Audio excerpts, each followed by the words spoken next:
I always thought it would be fun to eavesdrop on Barbara Bush at parties. Because I just had to think there's an outside chance that she'll run into somebody who has no idea who she is. And that person might be all highfalutin and think there's something special. And they start bragging on how their husband is doing really well at his job and he's like a CEO, and how their son's a doctor and their daughter's a lawyer. And then finally they turn to Mrs. Bush and say, "Oh, what about your family?" And Mrs. Bush would go, "Well, my husband was president of the United States. Oh, and so was my son. And my other son was the governor of Florida." And she'd go on for a minute while the other person just crawled under a table.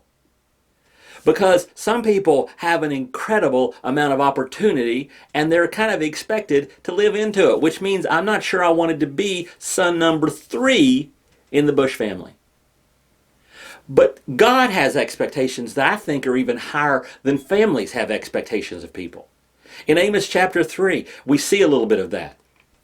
It starts out, "Hear this word, people of Israel, the word the Lord has spoken against you, against the whole family I brought up out of Egypt.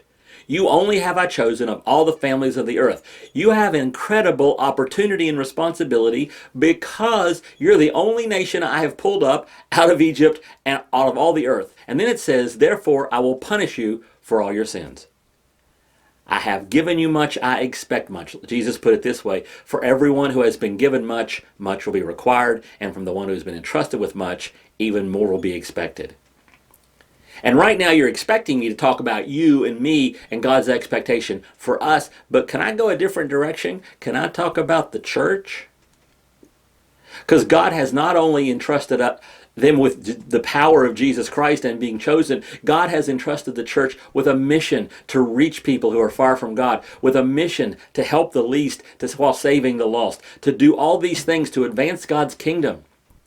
And if God got upset at the nation of Israel because they didn't live into their potential, because they had been given immense opportunity and immense responsibility and didn't live into it, how do you think God's going to judge churches who choose to ignore their pedigree, ignore their opportunity, ignore their resources, and live less than what God called them to do? That's today's Jumpstart.